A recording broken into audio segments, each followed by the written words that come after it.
Yo, what's going on, YouTube? I wanted to make this video because I saw a post last night that's very important. I'm out here walking right now, and then, getting a little sightseeing in.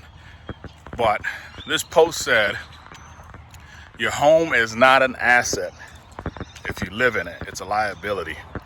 And I want to speak on that because this is 100% true.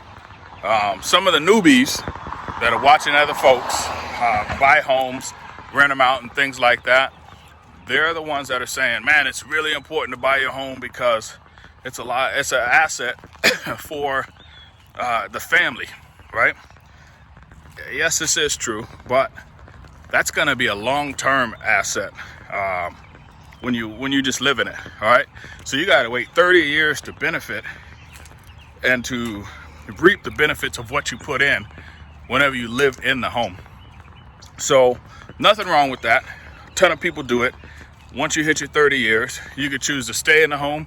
You could choose to rent it out. You could choose to wait until you pass away and then move it on to your kids, right? So that would mean you need to make sure that you take care of it the whole entire time, right? You don't want to have any issues wrong with the home while you're in it, unless you're going to repair it. Because there are some people that when the home has issues, they just let it pile up. All right. Now you're literally starting to make a liability more and more and more, because when you pass that on to somebody else, that becomes a liability for them. Right.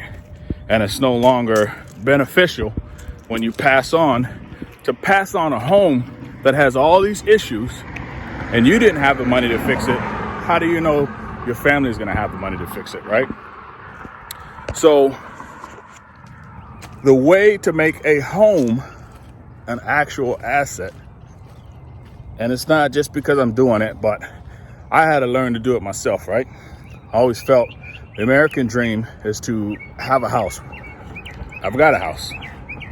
Now, I wanted to make it not so much of a liability. I wanted to make it an asset. So when I wanted to make it an asset, I went and purchased a second home.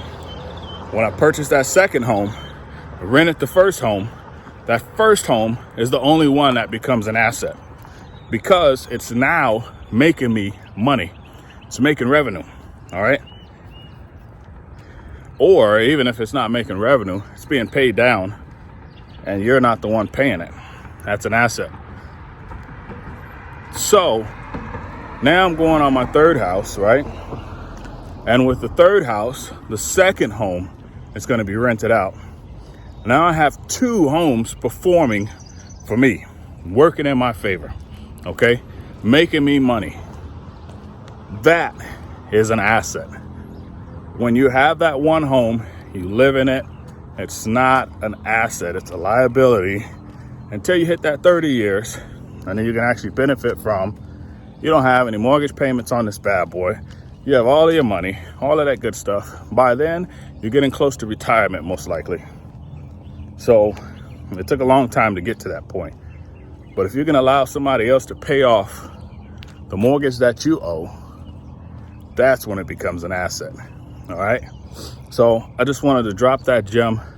I'm going to put the meme that triggered all of this on there because it's a good thing to understand if you want to have residual money, if you want to have retirement money that stretches further than your Social Security, your TSP, 401ks, stocks and bonds, things like that. This is something that can possibly stretch. And I don't want to say 100%, I'm just a realtor and just an individual talking on YouTube. But I don't want to say 100% it's going to stretch further than all of those, but it's an addition, okay? It's an addition to all of those things to bring in extra income. But hopefully you guys like this. You take something out of it. Your home is not necessarily an asset if you're living in it. It can be an asset when you start renting it out. All right, as always, man, I love you guys, man. Please hit the like button. Please subscribe, and I'll see y'all later.